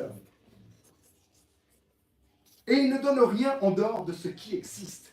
C'est-à-dire en dehors de lui-même. Parce qu'il est tout ce qui existe. Il est l'existant. Il est lui-même ce qu'il prodigue. Ce grand amour qu'il prodigue est en lui-même. Est en lui-même. Celui qui est issu de Dieu. Le Fils unique, issu, qui procède de Dieu. L'amour qu'il prodigue, c'est son Fils, donné pour tous. C'est son héritage, donné pour tous. C'est son repos, donné pour tous. C'est son amour, le plus exubérant, le plus débordant, le plus donné pour tous. C'est sa danse la plus intime, donnée à tous. Le bal le plus fou qui soit, invité, tous sont invités dedans. Tu es dans un bal et pas masqué, démasqué. Les choses masquées ont été dévoilées. Alléluia. Amen. Et tu es là, conscient, dans le bal le plus exubérant qui soit. Mon gars, mon frère, ma soeur. Tu es dans la salle de bal, en train de danser avec ton père, dans le Fils, avec l'Esprit. Jesus Christ. C'est mon repos. C'est mon repos. C'est pas le pupitre qui est mon repos. C'est ma vie. Même si des fois je souffre, même si des fois je suis fatigué, ma vie est mon repos. Parce que ma vie est la sienne. Ce n'est plus moi qui vis, c'est lui qui vit en moi. Amen. Même si certaines choses veulent me rappeler l'ancien monde. Jesus, abandonne-toi. Abandonne-toi. Tu ne peux pas prendre le volant, c'est fini. Viens faire un tour en voiture. Tu vas comprendre. Là, on va conceptualiser. Ok. Il faudrait que je termine un peu. Ah là là là.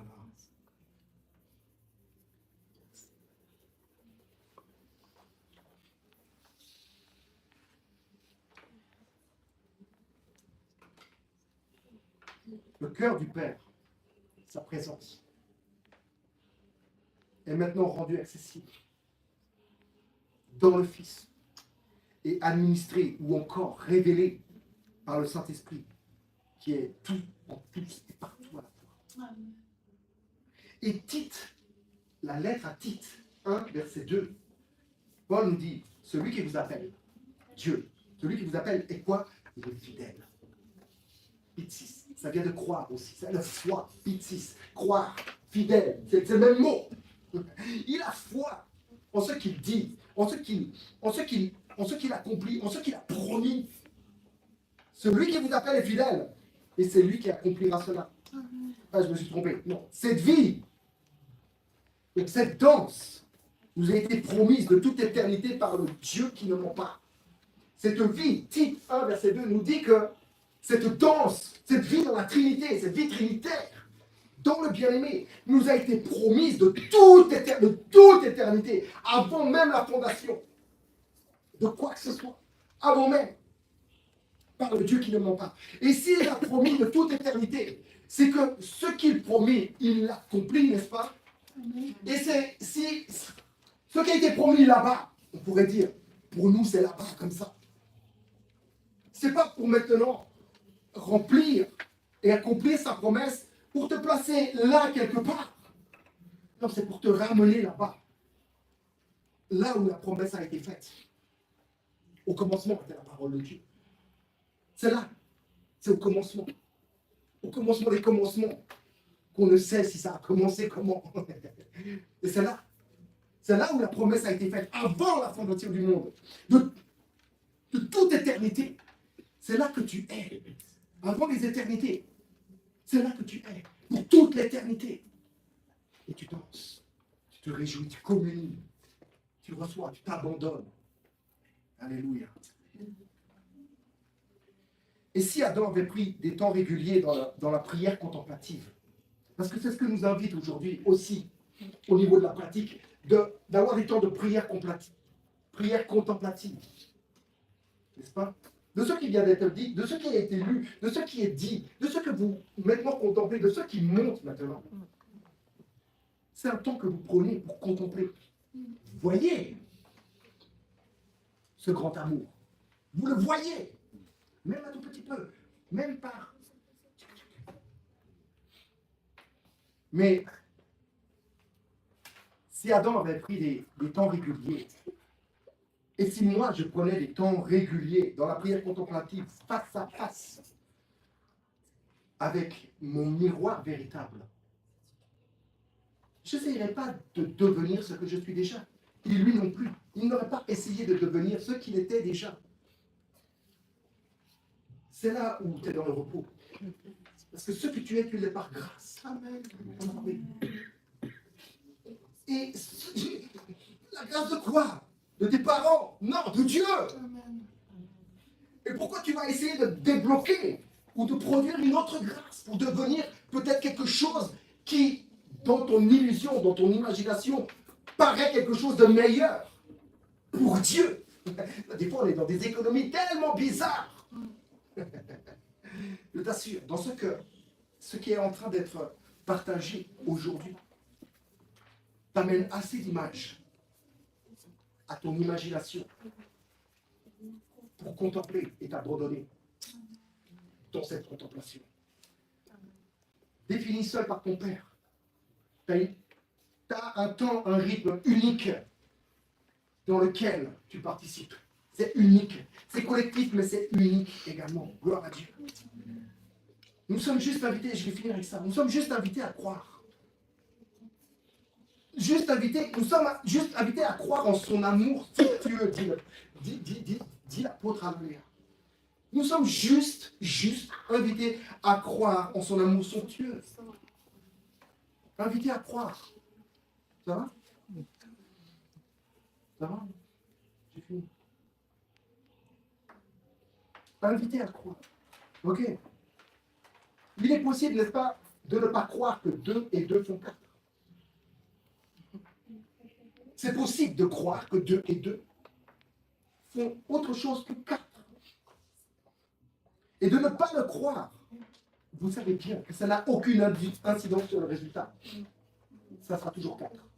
Tu peux croire que c'est 5. Tu peux croire que c'est 2,5. Tu peux croire que c'est 0. Ça n'a aucune incidence, ce que tu crois, sur le résultat de 2 et 2, 4. De la même façon, il est possible de ne pas croire en l'amour de Dieu. De ne pas le croire n'a aucune incidence sur le résultat. Dieu est amour et il nous a tant aimés. Mais c'est possible de ne pas croire à ça. Mais sache que ça n'a aucune incidence sur le résultat. Sur ce qui a été fait et accompli une fois pour toutes. Ça n'a aucune incidence. C'est pour ça que Dieu ne juge pas. Ne juge plus, on pourrait dire. N'impute plus les choses sur ceux qui divergent, ceux qui convergent dans d'autres trucs, ceux qui se perdent ailleurs. Et souvent nous, les croyants, hein, le père des croyants, Abraham, là-bas, hein, il n'a pas convergé, lui, normalement, il n'a pas divergé. Non. Dieu sait. Dieu sait que pour toi, des fois, 2 plus 2, ça fait 7. Mais ça n'empêche en rien de t'aimer et de te rappeler sans cesse le bon résultat. Amen. Le fait que tu sois en lui et lui en toi, dans une danse trinitaire éternelle, perpétuelle. Alléluia. Je vous dis, de toute façon, l'équation est irrésolvable, on l'a vu. C'est irrésolvable. C'est irrésolvable. À vue humaine, dans ton humanité, c'est l'équation. Jean 3,16. Dieu a tant aimé le monde, Dieu est amour. Voyez comment Dieu vous a aimé. C'est irrésolvable à vue humaine, en fait. C'est irrésolvable. Parce que pour ton âme, à certains endroits, c'est folie et scandale. C'est folie et scandale. Là, ça fait 3,5. Ça fait pas 4. Non, là, des fois, dans ton âme, ça fait 3,5. Le 4, c'est une folie. Le 4, c'est un scandale. Mais ça ne change rien. L'équation a été résolue à ta place, en tant que toi, par le Fils, dans lequel Dieu t'a placé, lequel est devenu, par lui, sagesse, sanctification, justice et libération. Alléluia. Tout ça pour t'es sanctifié, t'es mis à part pour danser dans le mouvement perpétuel, dans le périchorésis. Tu as la sagesse de Dieu. Lui, ça fait sagesse pour toi, pour que tu puisses discerner, que tu puisses voir. Justice, pour que tu n'aies plus besoin de te poser des questions quant à la justice, quant à ce qui est juste ou pas, quant à ce qui est bon ou mauvais. C'est résolu. Tu es dans l'unique, le Dieu trinitaire, et tous et tout en lui, avec lui. Il n'y a plus ces notions de pas bon, de pas juste, de bon, de mauvais. C'est fini. C'est fini. L'ancien monde est terminé. Alléluia. Quand Dieu donne, je vous dis, Dieu s'est donné jusqu'à l'excès, en dépassant toutes les limites. En dépassant toutes les limites que toi-même peux te fixer ou fixer. Il n'y a pas de limite pour Dieu. Quand il donne, c'est tout. Et ce qu'il donne, on a conceptualisé un peu dans Genèse 2, n'est-ce pas? Vous avez compris? Est-ce que vous avez pu conceptualiser un tout petit peu? Est-ce que vous avez vu des choses? Est-ce qu'il y a des choses qui ont rappelé à votre mémoire qui vous êtes, ce que vous êtes, en qui vous êtes, pourquoi vous êtes? Alléluia. Croire est en fait de pratiquer l'abandon et la confiance en l'œuvre accomplie de Dieu. Croire, c'est, on va dire, uniquement ça. Et c'est tout ça à la fois. C'est pratiquer l'abandon et la confiance en l'œuvre accomplie de Dieu. C'est croire que celui qui est au volant connaît déjà le commencement et la fin, s'y est déjà rendu. Il connaît exactement le terrain. Il connaît exactement la signalisation. Il connaît exactement la route, le revêtement. Il connaît tout. Et il roule à la perfection. Il conduit à la perfection. Tu as juste à te poser et à te laisser aller dedans. Tite 3, versets 3 à 7. Voici, croire en fait, c'est pratiquer l'abandon et la confiance en l'œuvre accomplie de Dieu. On va lire.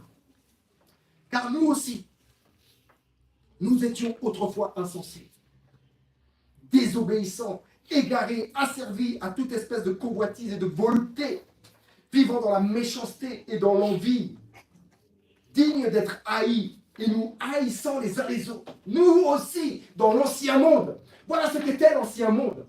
Voilà ce que c'est. Voilà ce qu'était l'ancien monde. Voilà ce qu'était l'homme de ce monde. Le premier, absorbé par le dernier. Alléluia. Mais, lorsque la bonté de Dieu, et c'est là, abandonne-toi à ça.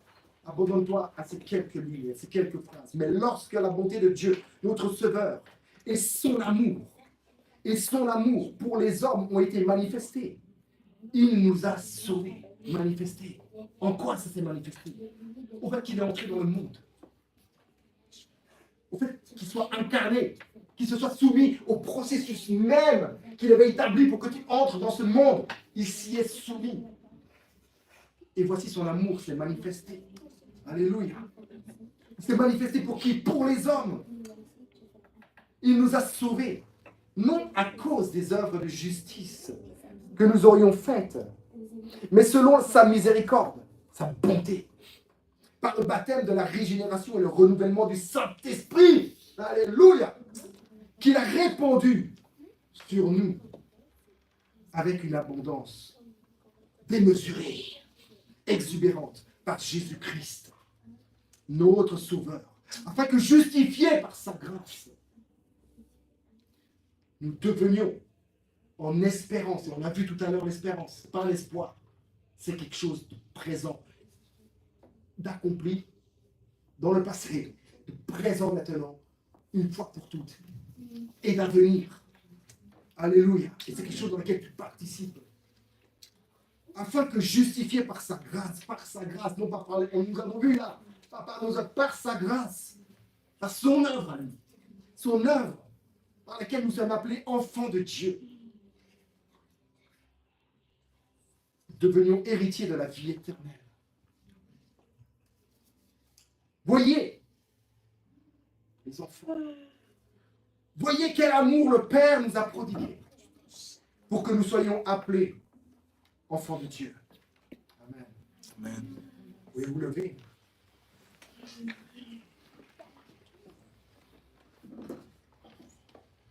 Père, nous te rendons grâce, te rendons gloire.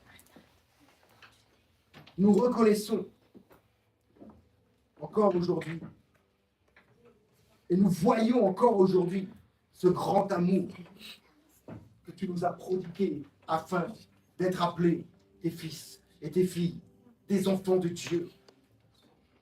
Père, aide-nous à recevoir ton amour somptueux aujourd'hui. Amen.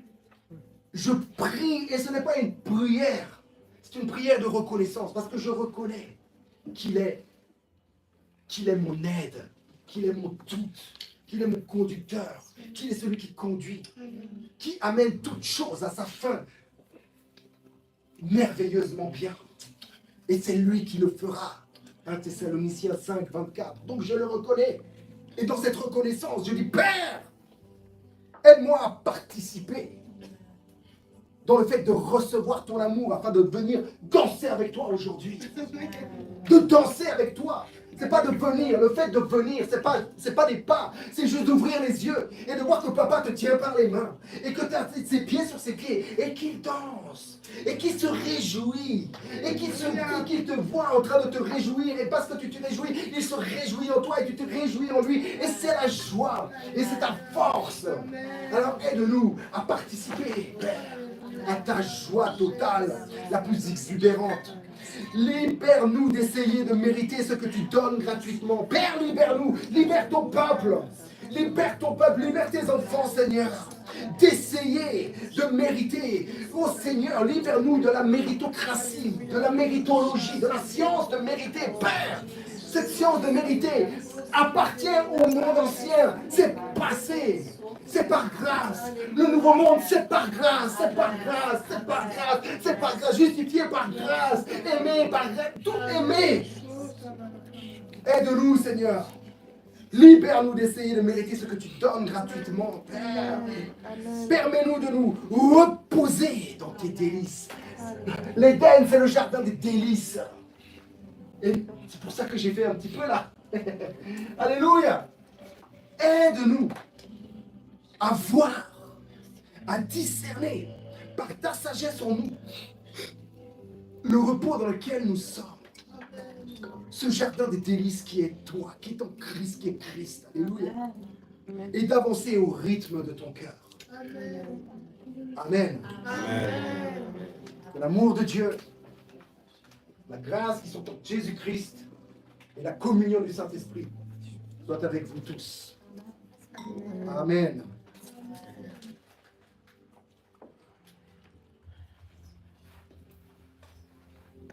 On peut dire merci. On peut faire ce message. Le Saint-Esprit ministre toujours et nous voulons rendre gloire au Père pour le ministère du Saint-Esprit qui glorifie Christ en nous, en tous. Amen. Pendant que le pasteur il partageait la parole, le Saint-Esprit parlait d'une femme qui pose beaucoup de questions, qui a une frustration tellement profonde en elle, qu'elle croit que tout ce qu'elle fait, c'est pas bon, c'est pas bien. Comme elle a donc des pensées erronées. Et moi j'étais là, mais je dis, mais Père, le pasteur il est en train de prêcher. La parole elle est en train d'être libérée. Mais papa il a dit, oui ma fille, mais je veux que tu saches que cette femme, elle est à moi. Je l'aime. Et c'est pour ça que je voulais dire à elle, tu as pris de mauvais enseignements. Tu crois que tu es à l'extérieur de moi, mais tu es à moi, tu m'appartiens. Ce que papa il a dit, aujourd'hui, le Saint-Esprit le ouvre les yeux de ta compréhension. Merci Père, parce que c'est l'œuvre du Père. Amen. Le pasteur il a parlé, il a ministré la parole de vie pour chacun de nous. Mais papa, il a ministré pour cette femme qui est dans la frustration. Elle se sent frustrée. Et papa, il dit, aujourd'hui, je ouvre les yeux de ta compréhension. Rendons gloire au Père. Parce que c'est son œuvre. Parce que la parole, elle était libérée. Mais l'Esprit manifeste la gloire du Fils dans le Père. Amen. Il y a une autre personne, je ne sais pas si c'est un homme ou une femme, elle se pose beaucoup de questions. Elle a l'impression que Dieu ne répond pas à ses prières. Là, papa, il est en train de te dire qu'il comprend tout de toi, qu'il sait tout de toi.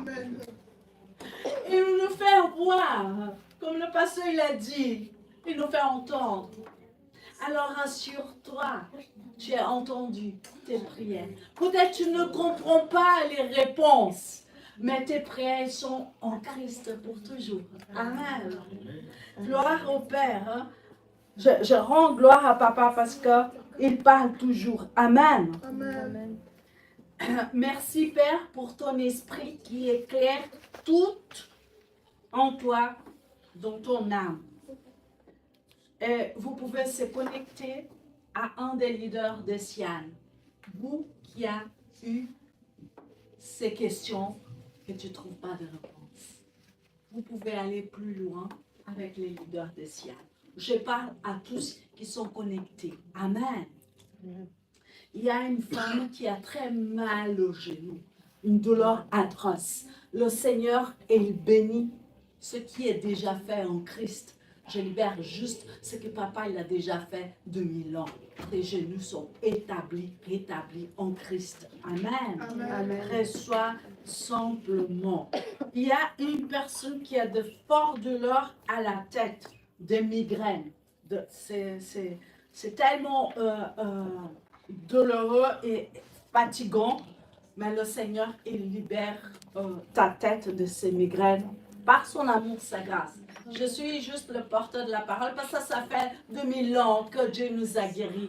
Amen. Amen. Il a dit, je parle aussi à la vésicule. Il y a une vésicule qui ne marche pas bien. J'ai dit, toi, tu fonctionnes dans la vérité, dans la réalité du Christ. Amen. Amen. Alléluia. Alors, il y a une personne qui a des crises d'angoisse, des moments des angoisses. Je déclare la vérité, la réalité. Tu es en Christ pour toujours. Tu es dans la tranquillité de celui qui est. Accepte, crois et vis à partir de cette réalité. Célébrons notre Père parce qu'il est dit que nous sommes à lui, lui est à nous.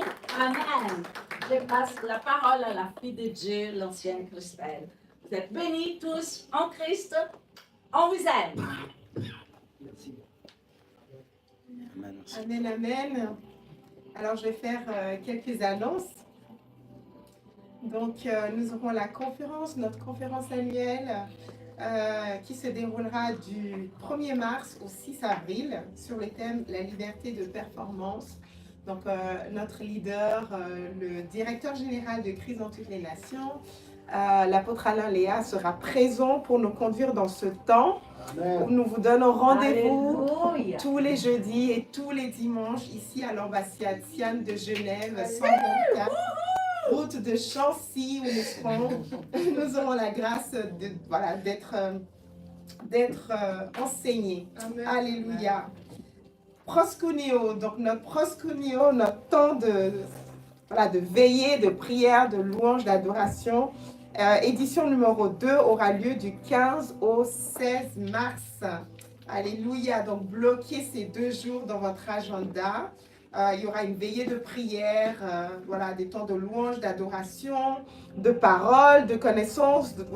Tous les dons que le Père nous a donnés seront en manifestation ce jour-là. Alléluia. Donc, 15 et 16 mars. Alléluia. Et donc pour nos programmes hebdomadaires, donc dès demain, lundi 6h du matin, nous reprenons la lecture de la Bible.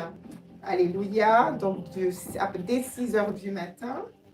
Ensuite, jeudi, rendez-vous ici à l'ambassade Siane de Genève dès 19h15, 19h30, où j'aurai le privilège de vous entretenir sur le rythme de la danse. Alléluia, ça me parle beaucoup.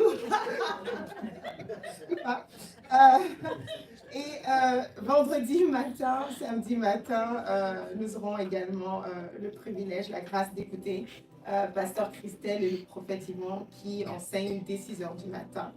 Alléluia. Et de nouveau, rendez-vous comme aujourd'hui à l'ambassade Siane de Genève le dimanche prochain où nous aurons la grâce de communier ensemble.